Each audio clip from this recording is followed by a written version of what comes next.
Okay, Boker Tov, Motzei, Yom Ha'atzmaut Sameach, I guess. Easter Chag Sameach. So today's daf is Pei Aleph 81. We pick up on the Mishnah on Pei Amud Bet, and we're still dealing with the issue about the woman's property and the husband's rights to it. And now we turn to a specific example about if the woman is a not Nisua, which is when these things take effect, and not Arusa, which is when they don't, but a Shomer Yabam. Remember Yavamos? And there she's in this middle state because she is something that the Gemara later, not today, but later we'll call like Safek Nisua, but Safek is really inaccurate. It really means more like quasi Nisua.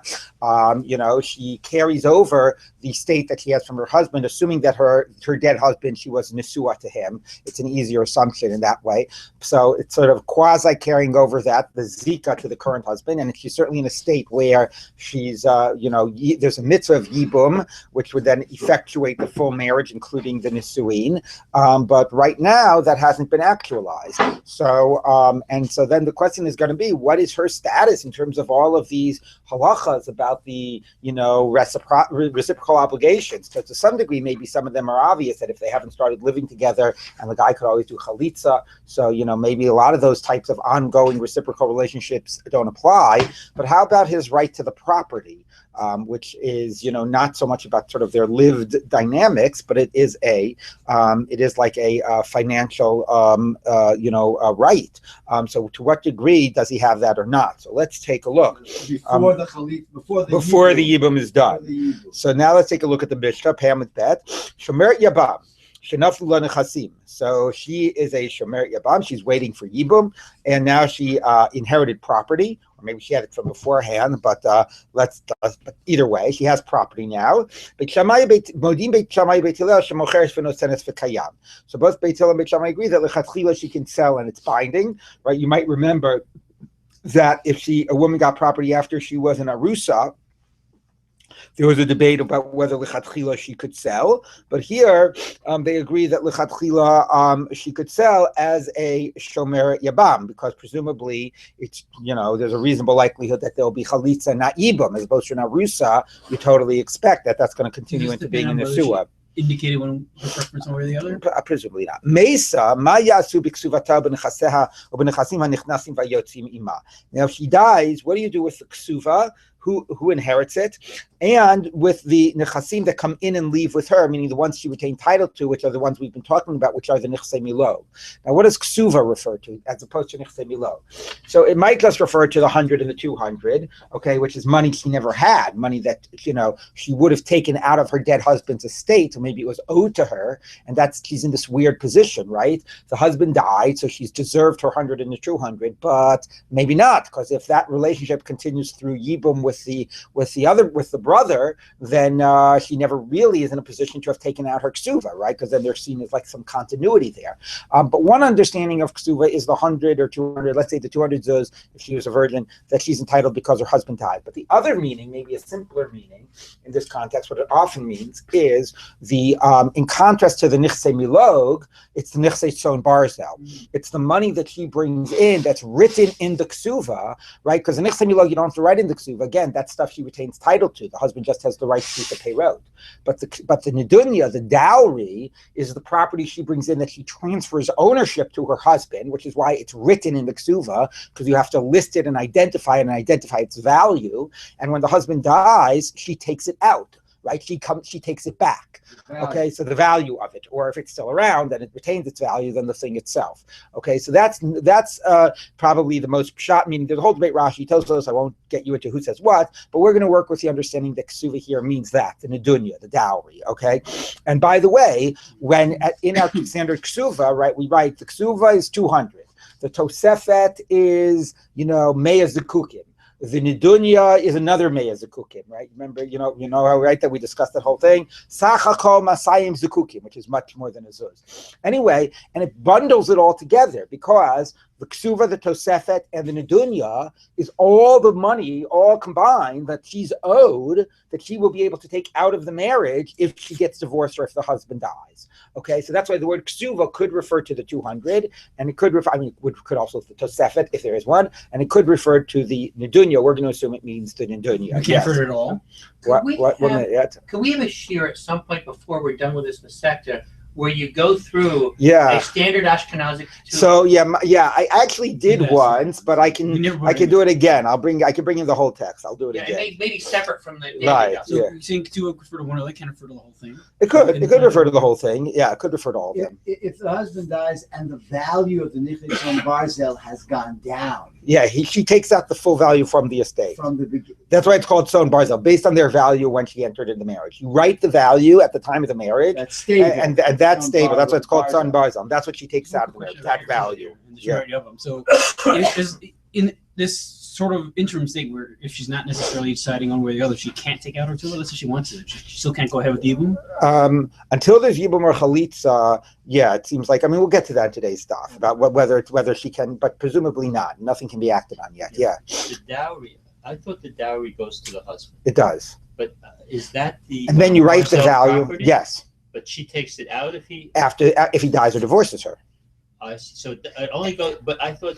It goes to the husband during the interim of the marriage. Right. She brings in a Ferrari worth $100,000. He gets the keys, okay, and you write in the ksuva $100,000. Now, if she dies without being divorced, if she dies, then the only relevance that she brought that in her dowry is if the husband has kids from another marriage, then the kids from her go, when the husband dies, the Ferrari will go down to her kids, the kids he had with her, as opposed to if there are other kids from another marriage. But if she gets divorced or if he dies first, then she takes the Ferrari out with her. Now, if that Ferrari is worth less than if it's worth more, because it probably is if it's in good shape. But anyway, if it's worth less or it's crashed and doesn't exist anymore, then he has to. Then she takes out with her $100,000. Right. That's the Mela property goes to him. No, he never got title of that.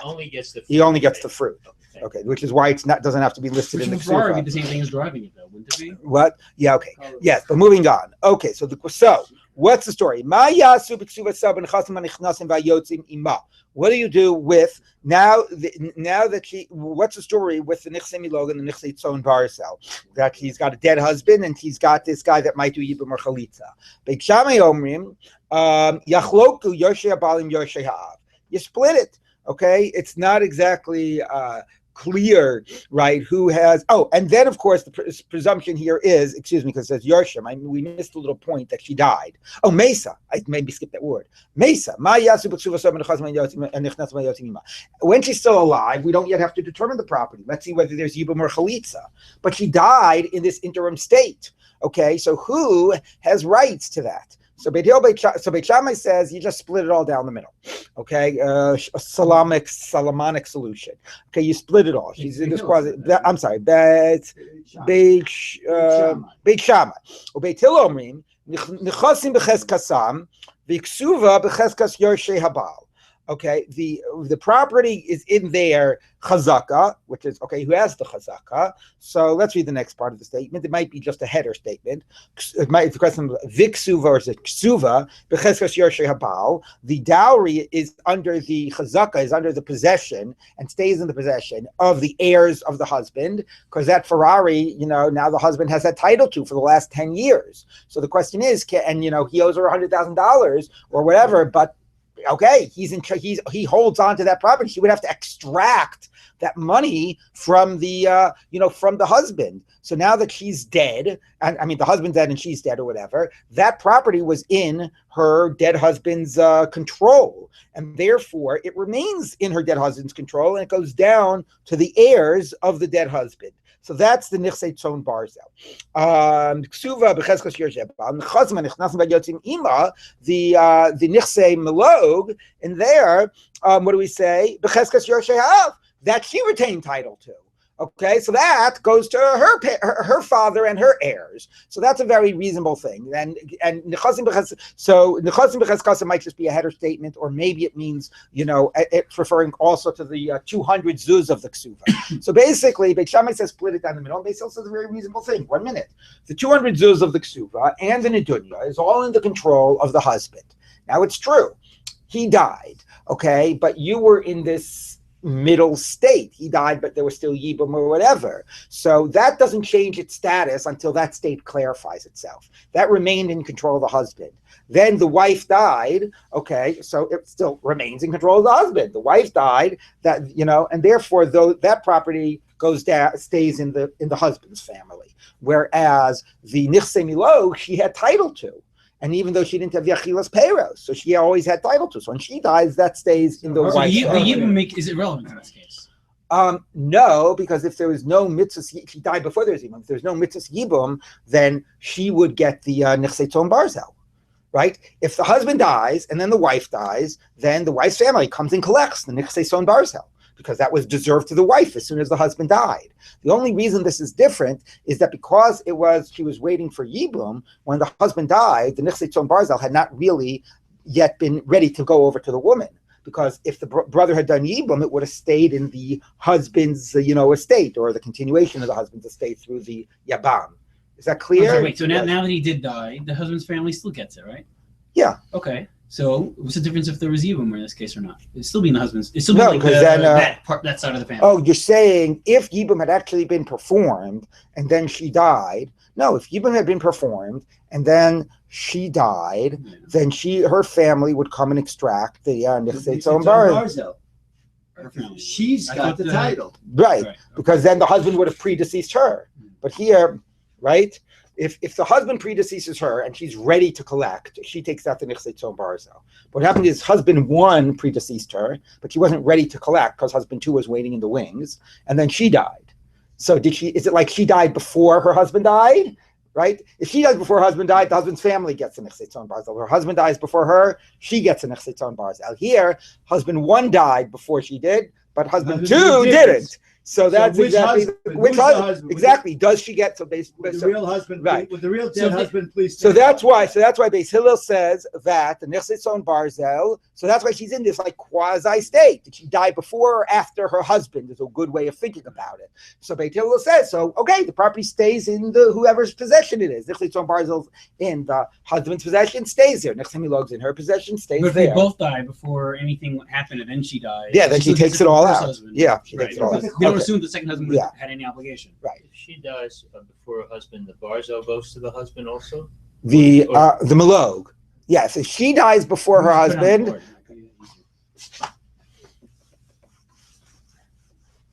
I don't know if it's going to make it easier. If she dies before her husband. Here she is. And here's her husband. Notice how sexist this is. I made her husband bigger than she is. Yeah. Okay, anyway. And stronger too, probably. Right.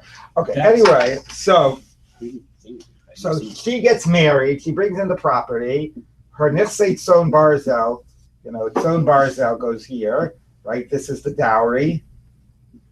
Okay, Dunya, Ksuva. We can call it a lot of things. Okay, that goes over there. Here, she keeps in her stuff the Nechse Milog. Okay, and he just gets the peyrot. Okay, a fruit basket. Okay, fine. He gets the fruit. An apple. Okay, he gets the payroll, but that's in her property. Okay, so then now, if he dies, she takes it back. If she dies, then he inherits her. Okay, and then this transfers. It depends on who dies first. Which transfer? The Milog transfer. So he gets everything. He gets everything if she dies because he inherits her. If he dies, she takes that back. So the family doesn't get the Milog if she dies before him. Still married. Before him, but right. If he dies first, right. The family gets it. Exactly. And now what happened is he died, but you have his brother here. So the question, and then, so if it was he had totally died, that would transfer. If he had totally died. So if he had died without there being a brother, that's a good point. If he had died without there being a brother, it would have transferred, okay? But there was a brother, so maybe it's some way like he didn't die. And then she dies, okay? So do we view it like he basically died, and then she takes this out, and then when she dies, everything goes to her heirs? Or do we view it like he hasn't died because there's a brother, and now she's died, and then this goes all the way to his heirs? Okay, so that's the question. So the answer, so Beit Shammai says just split it all. Okay, Beit Hillel says no, you keep everything where it is. So since it's in this quasi state, is it like he died first or she died first? Because he died with there being a brother, this stays in his family, and this stays in her family. Yes. What if she's just a little bit pregnant? All right. Yes. What if they died about the same time and you aren't sure? All right, that's another Mishnah. Okay, fine. Moving on. All right, now, okay. So if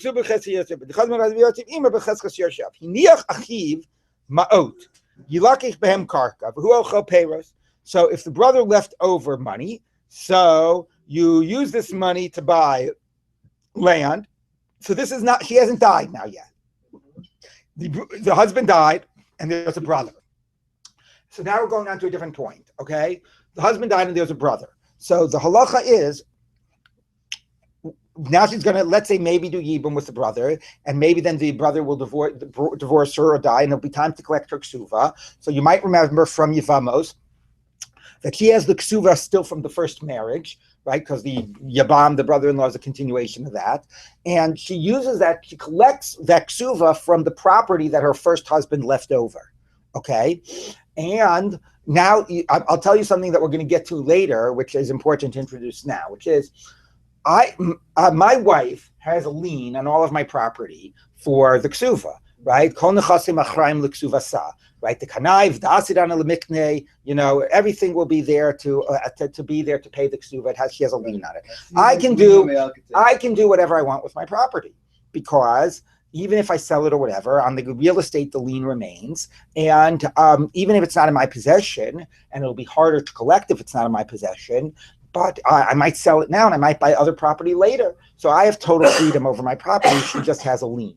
However, in the case of the Yivama, or the woman awaiting Yibam, but the Yivama, she's a little bit stuck because she has her ksuva on her dead husband, the lien on the dead husband's estate. She does not have a lien on the living husband. If the living husband were to sell the property of the dead husband, which he now takes possession of, right, his brother, if the living brother were to sell the property of the dead brother, she would have nothing to collect from, right? Because she has a finite amount, right? It's only the property that was left over. Any new property that the living brother earns, she doesn't have a lien on. She only has a lien on that finite amount. It is true that if it's real estate and he sells it to another person, she could go to that other person and exact a lien from that other person. But it is less. It's not as it's more difficult for her. It's easier if the property is in the estate of her husband. So therefore, we are going to find out that the living brother is not allowed to sell the property of the dead brother, because that would then basically make it much harder for her to collect. Well, until one thing is decided. Well, right. No, even after Yibum. Forever? Yeah, he can't sell that property forever, because now the Gemara is going to deal with, how does he deal with it? I mean, let's say you want to find a way to do with it. She could waive her rights, whatever. Right. We'll discuss that. Okay, but it starts with, he cannot sell that property, because that would then, even if it's $100,000 and her ksuva is only worth $5,000, he can't sell it, because to some degree it might limit her ability. Because you're saying because her ksuva is always on the first husband's estate, regardless that she marries the same exactly. So we'll see about that. But what you have to know, therefore, that our mission is going to turn to is, so let's say the husband's estate includes not only real estate but also like money. And we're assuming that the lien applies to the money as well, which is not so clear. It really should apply to real estate. This is maybe the position of Rabbi Meir, that the lien applies to chattel. Okay, so it applies to the money as well. So what's he going to do with that money? Can you just escrow he can't go out. You could just put it in escrow, okay? But then that's also somewhat like limits him as well. Like then he gets nothing out of it. Okay, but that's why the Mishnah says, here's a better solution. Buy karka. Let him eat the payros of the karka, because he does own it, but he won't be able to sell the karka. Okay, so that's what you do, and that's what the Mishnah says. So you have to do it so that the principal remains around for her to collect. The achiv is the dead husband, his brother. So you have to make sure the principal remains around, but he does inherit this property. Okay, so therefore he wants to get something out of it. So have it be karka, and that he will be ochel the payros. Yes. the first husband is not limited. He can sell it. Correct. And then the lien would kick in, and she would yes, sue for the. But as I said, that the reason is because also he could bring new property into his estate that she would also be able to collect.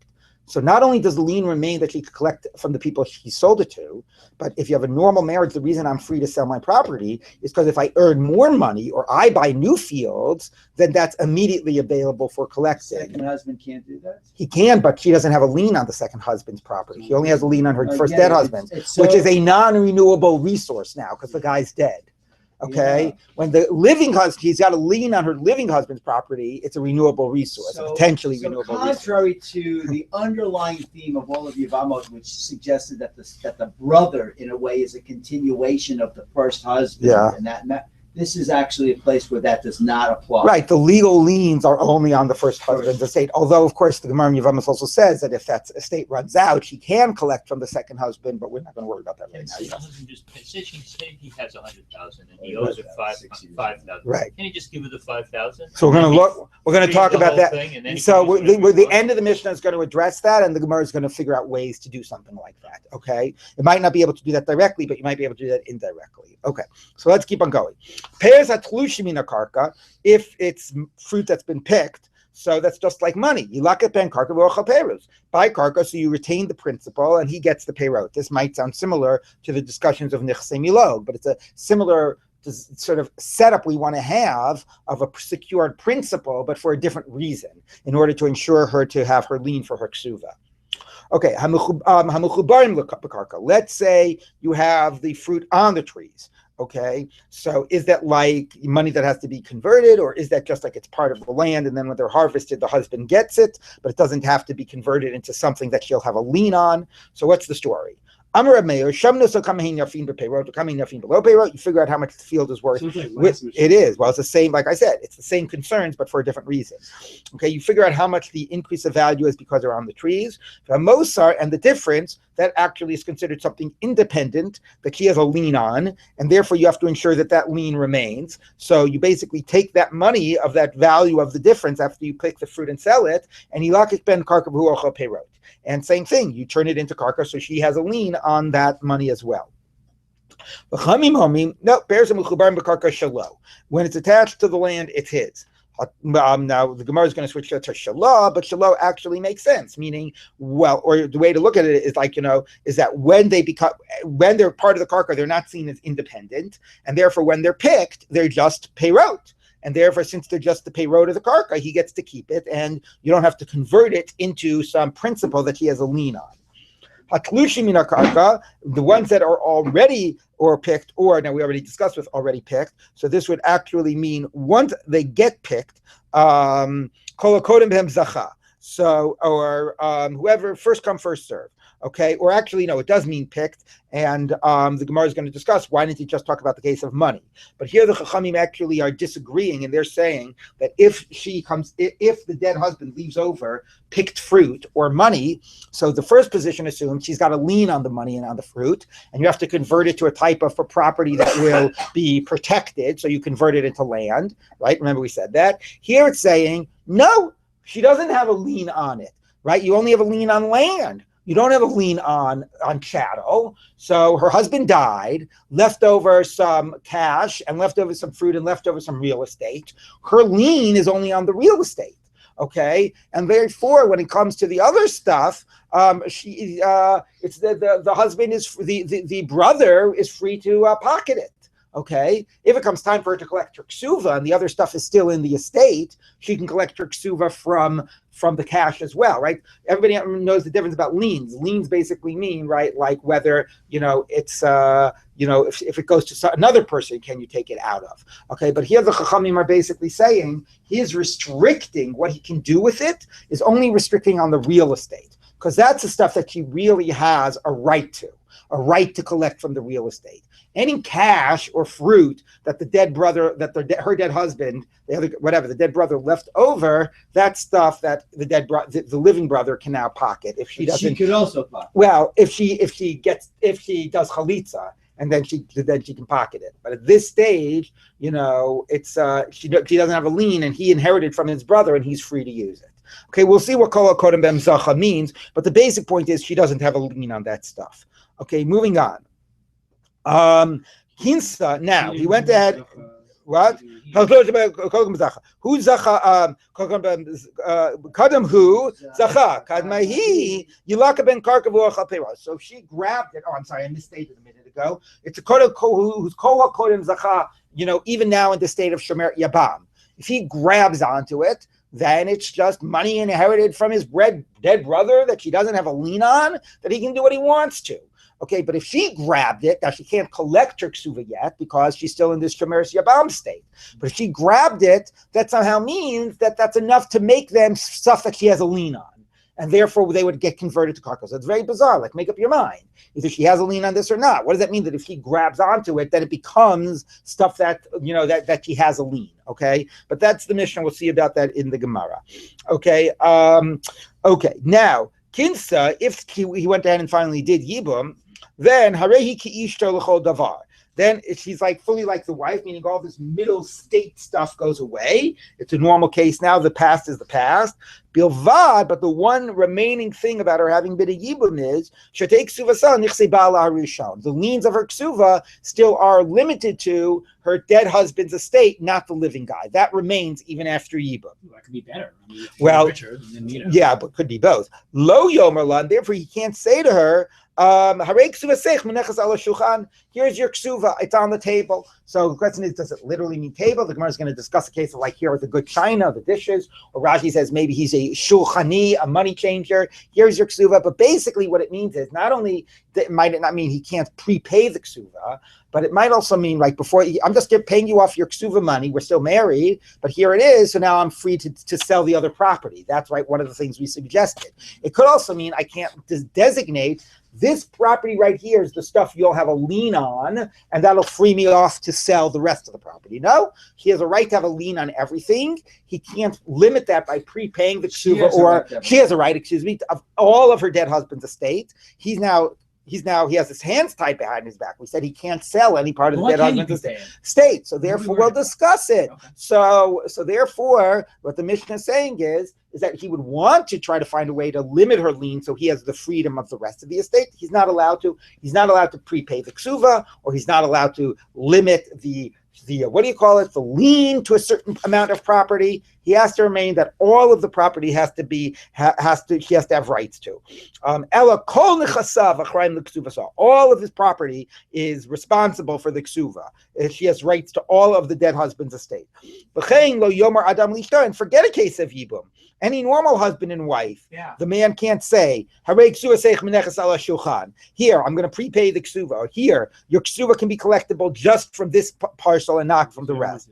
Ella, and you understand why you might want to do that, because I want to sell my property to somebody. They don't want to buy something that has a lien on it. Right? People do title searches. So that's going to lower the value of the property. So let me just try to limit my wife's lien so I can sell this other property unencumbered. I'm not allowed. No, I mean, everyone's wife has a lien on all the property. Right. So it sort of levels the playing field. All right. I'll buy from a single man than a married man. All of the property has to remain responsible for the ksuva. But the difference being that if it's not a case of yibum, I can sell my property. Okay, my wife has a lien on it, but I can sell it. And for the reason we said, because she'll have a lien on new property I buy as well. Okay, girsha. If this brother-in-law, after doing yibum, divorces his wife, or anybody divorces his wife, ein lo ela ksuva. She only has her ksuva, meaning once I divorce her in a way, and the Gemara is going to pick up on this, this is a way of solving the problem, right? If I go ahead and divorce my wife, then she collects her ksuva, and that frees up the rest of the property. Okay, so here's a way of solving. It's not saying that in the Mishnah the way of solving the problem, but it's a little bit implied that you want to have freedom to deal with the rest of the property. If you divorce your wife, she'll collect her ksuva, and then the rest becomes free. Ein ela ksuva. Hichazira. Now, I went and I remarried her after I divorced her. Okay, here's a question: does she collect two ksuvas? I divorce her, she collects her ksuva. I remarry her, and then I divorce her again. does she collect the ksuva second time? Okay, so hichzira harehi kechol anashim ve'ein la'ela ksuva bilvad. She's like all of the women, and she only gets one ksuva. So the halacha is if a man divorces his wife and remarries her, and then divorces her again, it's all considered a continuation of the first ksuva. She does not get a second ksuva. Yes. Does that make it easier for him to divorce her then? Well, you mean the second time? Yeah. Maybe. Yeah. A simple. The rest of whether he pays for that. Anyway, yeah. So simple marriage, and he sells her field, There's and no such thing as a simple marriage. he sells her field, and now he's got cash. So she's got a lien on that field from the lokeach, correct? In other words, if he dies, or she gets divorced, She can go to the lokeach. she can go to the lokeach. Okay, good. Okay, good. Now, when he sold that field, he bought another field. Okay, and so the first her ketuvah would be paid off from that second field. Correct, because that's in the estate, okay, right? But let's say that it's less value to be mashlim the payment. Could she then go exact the lien from the lokeach? Yeah. Yes. Sure. But she can't first go to the lokeach. She gets up to the value of the ksuva. She can't first go to All the right, lokeach. so that's a whole big discussion. All right, let's take a look at the Gemara. Ibayilhu. Shomer Shabam. So it took us a half hour to just get through that Mishnah. But now that we understand that well, hopefully the rest will go well. The rest will go. It's a hard Mishnah. Ibayilhu. Shomer Shabam Shemesa Mi Kofra. Who buries her? Like the Mishnah is so obvious, we don't even discuss the Mishnah. We're going to start a new topic. Okay, who's obligated to bury this woman? Okay, Yoshei Habal Kavrila. Maybe the heirs of the husband. The Kayarsi Ksuva. Remember, what did Beit Shammai say? What happens when she dies, and we don't know? Like, is it like she died first or he died first? So they say you split, right? Mm-hmm. So then the question is, his heirs got the nedunya. Now, normally we say that in exchange for getting your wife's nedunya, you have the responsibility to bury her, which, by the way, normally works. She dies, so you don't have to give back the nedunya. You remain alive, and therefore you have to use your money to bury her. Okay, so here she died in this case, but it's a little complicated because normally if she dies, while it's true that we normally say the burial is because of the nedunya, but normally when she dies, in addition to the nedunya, he also gets the nichse milog. Here he didn't get that. So who has to bury her? Okay, so mi kovra. Yoshei abal kavri the kayarsi ksuva. They get her ksuva, which is her nedunya. Odilma yoshei av kavri la the kayarsi nechasim and nechdasim vayotzim ima. That even they get the at least the nichse milog. So maybe that creates the responsibility. Amar Ravam Tashma. Come in here. To time we talk about so Shemes Yabam Shemeta. This woman who's waiting yibum who died.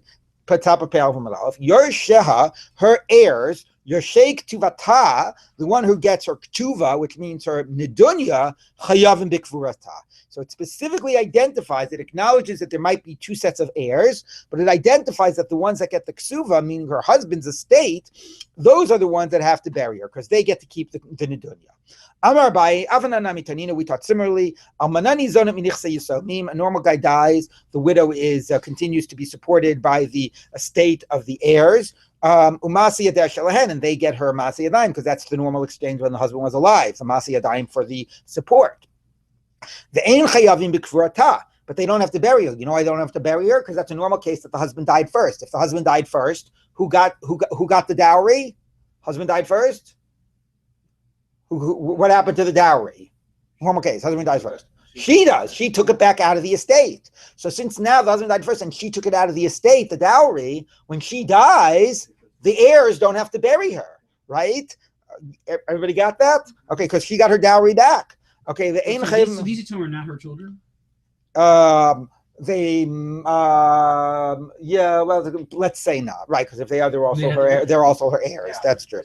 Okay, right. So you're right. So that's John Malog, right? No, we're talking. No.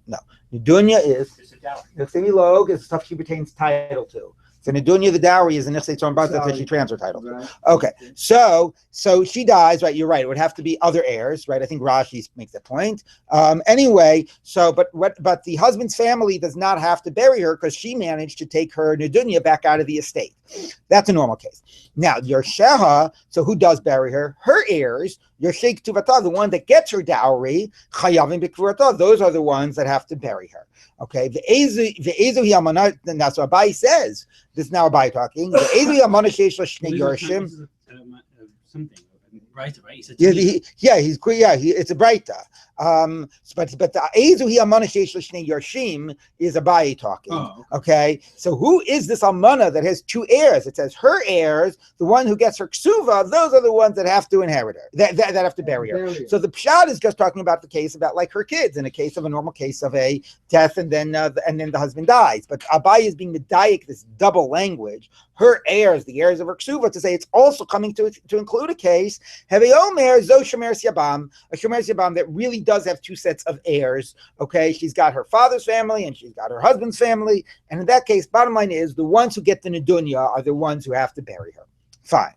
Amar Rava, says Rama, the lema, I don't get it. Why doesn't the brother say, you're telling this brother he's got to bury her? Why doesn't he say the following thing? V'lema achani, v'lema achani yoresh ishto einani kover. Why doesn't he say, no, thank you. I'm going to inherit from my brother, but I'm not going to bury his wife. Okay. Now it is a funny claim, like, but you did sort of get the nedunya. Okay, but so what exactly is his claim? So Tosfos is sort of saying that the claim is that he's sort of saying like this. He's saying, look, I'm not going to recognize, why don't I claim, like, I don't see this as a continuation of this marriage. I don't know who this woman is. Not related to me, whatever, I'll do chalitza, etc. I don't want to view her as anybody connected to me. But you know why I get this nedunya? I don't view this nedunya as coming from her. This was part of my brother's estate. I inherited my brother's estate. He got this property in his estate 20 years ago. What the heck do I care how he got this Ferrari? He got this Ferrari 20 years ago. I inherited his whole estate. This woman is some stranger to me. Why do I have to bury her? Okay, so the claim is the Ferrari was hers. That's 20 years ago. But when my brother died, it was just part of his estate, right? So I don't view it like I'm getting her nedunya. If he bought that Ferrari off of you, would I view it like I'm getting your Ferrari? No, that was 20 years ago. I'm not getting her nedunya. I'm just getting a part of my brother's estate. It's related to Sarah, Boaz, and Ruth, and the first person that refuses to do. Yeah, but let's not go there. That was our Yibum discussion. Yeah, it's true. The whole Ruth has property as a part of it as well, but let's not get confused with that. Okay. The lema achani yoresh ishto einani kover. Amalei Abaye said back, because you can argue from him like either way. What does it mean either way? Im achiv yoresh yikvar tishto. Im eino kover tishto. Yitain ksuvata. So again, it's so funny. It's like what exactly was said and what exactly was said back. It seems like they're sort of like says no. Man. Anyway, but he says no because you say to him, look, the reason you're getting this is because it is coming from her. Exactly. And meaning it's very nice that you would like to pretend like she doesn't exist and this was just part of your brother's estate. But that's not the reality. Correct. The reality is that there was a status of Shomer Yabam. She had a partial claim to this. The brother had died. She might have been able to actually get this back because the brother was dead. Right. The only reason she didn't get it back was because you were still around, but this had quasi come back under her control. It wasn't just 20 years ago. When the brother died, this quasi came back under her control. So if you're going to keep this, that means that you are recognizing a continuation of your brother. And if you're a continuation of your brother, she's not entitled to take this. Why is she not entitled to take this out? Because it's like the brother didn't die, because you're a continuation. If the brother didn't die and you're a continuation, you got to bury her. Okay? And if you don't have to bury her and you're not a continuation of the brother, guess what? She's entitled to take back her nedunya.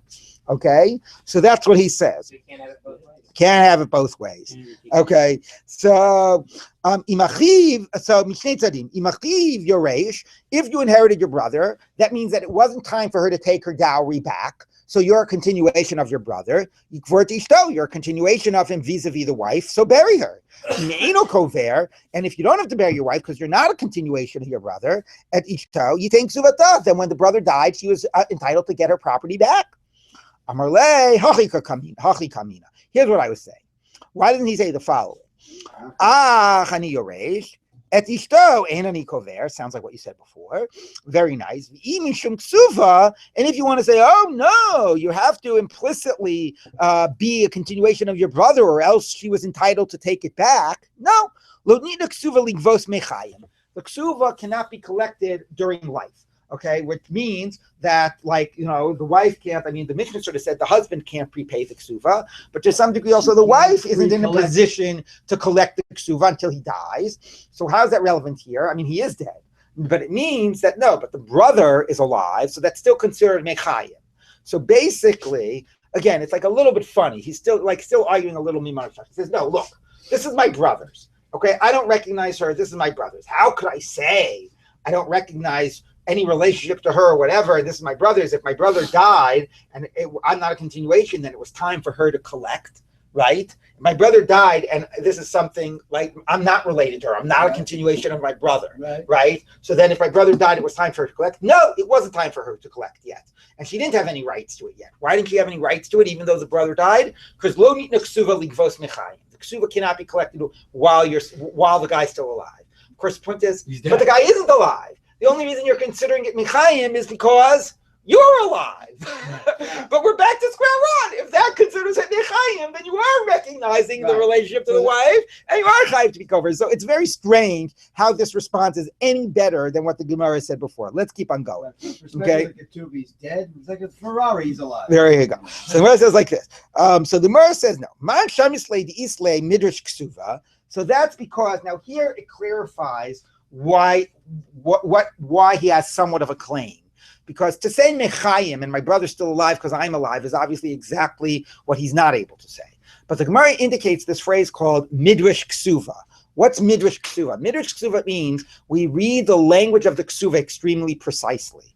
And the language of the ksuva says, when you marry, you will be entitled to collect your ksuva. Or at least what it means is, when you are able to remarry, you'll be entitled to collect your ksuva. So here's what he is saying. He is saying the following. I am not a continuation of my brother.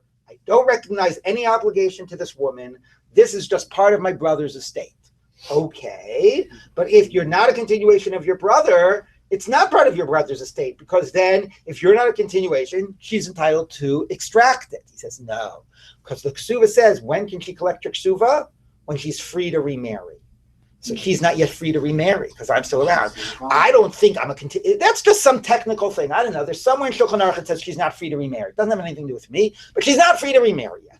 So therefore, I don't consider myself to continue the relationship with her. I have no obligation to bury her.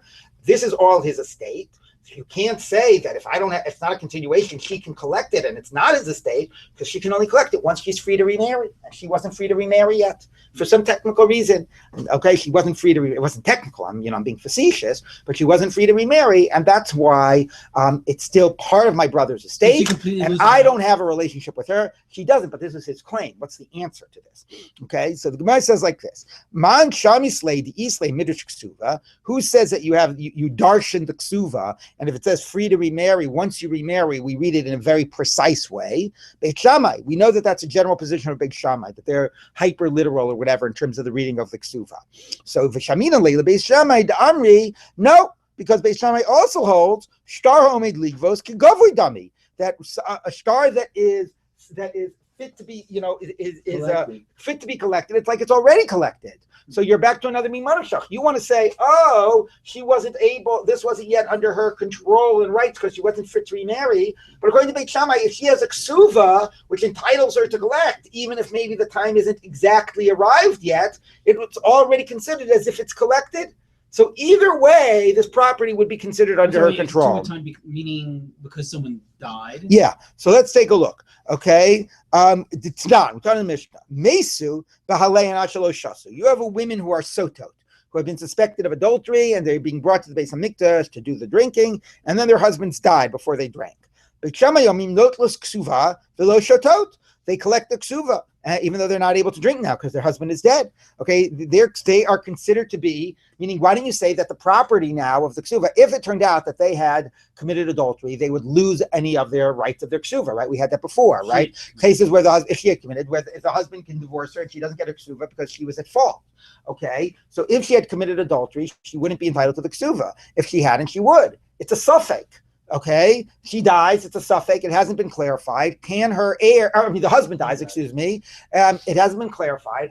Can she collect her ksuva or not? So Beit Shammai says, so you might say like Hamotzi Mechaver Olav Haraya, right? Similar to the idea of Nechasim B'Cheskosan. You go ahead and prove you didn't commit adultery, and if you can't prove that, there was just, my father just sent me a whole thing in the in Haaretz or something about this whole story about the rabbinic courts in Israel. If a woman hasn't had a whatever, if a woman didn't get a get and started living with another man or whatever, then even after she gets a get, they won't let her marry this other man unless she can prove she didn't sleep with him. But you know what? Anyway, so basically, so I know what the law. Anyway, so the point is that the so they say to her, prove you didn't commit adultery, and because you've already been official, not just suspected, not just a random suspicion, you're a sota. So halachically, it's been recognized that there's a possibility that you've committed adultery, and since you can't prove it, you know the ksuva, meaning the nedunya or whatever, remains in the dead husband's estate. That would be a reasonable thing to say. That's what Beit Hill is going to say.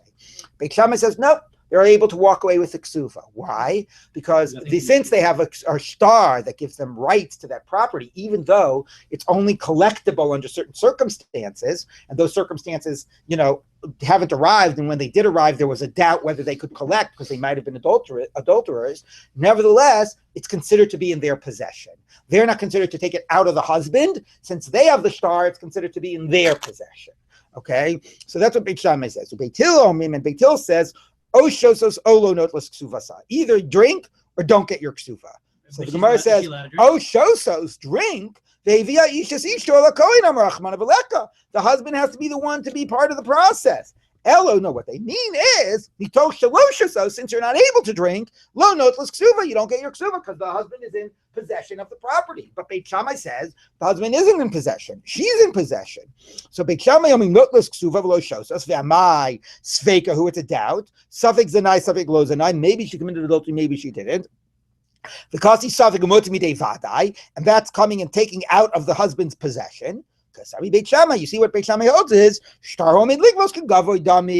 like it's already collected. So basically, he wants to say, look, I'm not a continuation of this relationship. I have no responsibility to bury her. I just get this because this has been in my dead brother's estate. And then she says back, no, if you're not a continuation, I would have had a right to take that out. She says, you don't have a right to take it out. Because the ksuva says you only have a right to take it out once you're free to remarry, and you weren't free to remarry. Okay, and therefore you never had a right to this. It was part of my husband saying, I have no relationship to you. She says, no, you're following the position of Beit Shammai that says that I didn't have a right yet to take it out. Well, guess what? According to Beit Shammai, I was always considered to be under possession of this and in the control of this. Okay, so either way, if you want to get this, it would only be by virtue of seeing yourself and this relationship as a continuation. And if that's what you're seeing it, then you have an obligation to bury me. She says from the grave. She says not the grave even. She isn't buried. She says from the funeral parlor. 1 minute. Let's finish this. So the Gemara says, the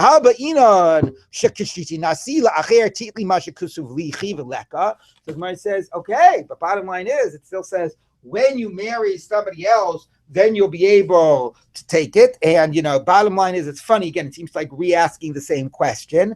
But, you know, bottom line is that, like, it's not yet the time to collect the ksuva. So why is it seen that it's omed legavos? So the Gemara says, so Amar Ravashi, Yabam nami ka'acher dami. The brother-in-law is also like an acher, meaning that it's in this respect, right? That's enough considered to be like she's in the position to collect her ksuva, even though she's not yet free to marry somebody else, because she's either free to do yibum or to marry somebody else. Okay, again, not exactly clear how that was different than everything we had just said until now, but okay.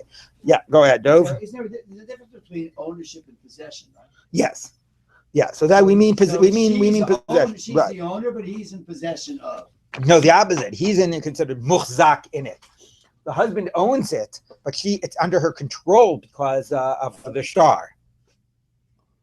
I guess that's confusing to me. It's if it's on Barzel, he actually owns it. Yeah, but because she has a right to collect it and lien on it, it seemed like it's somehow under her control. I thought you could only collect a lien for something that's owed to you. It is owed to her, but it's in his title. He owns it. Okay. Yep. Okay. So fine.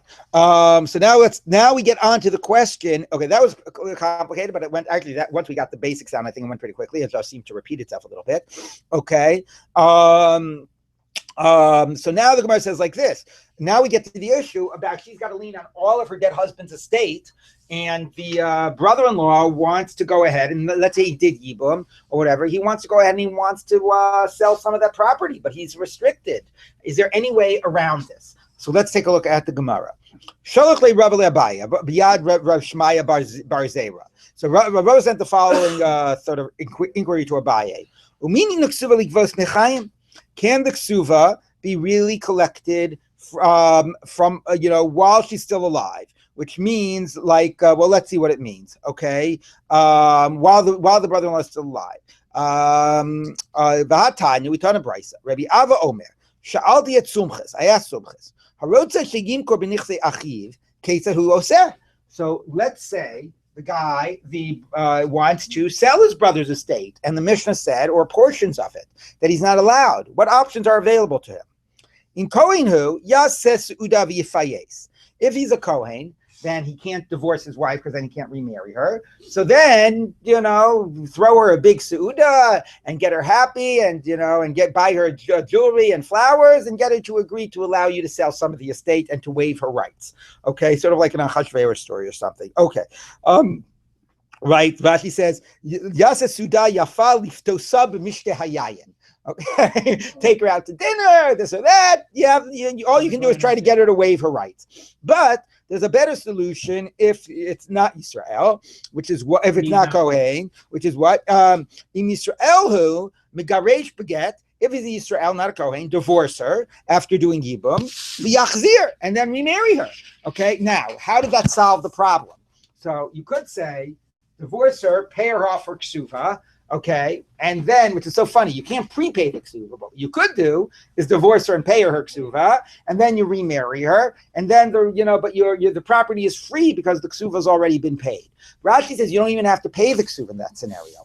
Divorce her and remarry her. Now that you've remarried her, her ksuva obligation has converted from being an obligation on the dead husband's estate to being an obligation on your estate. If it's an obligation on your estate, you're free to sell your property.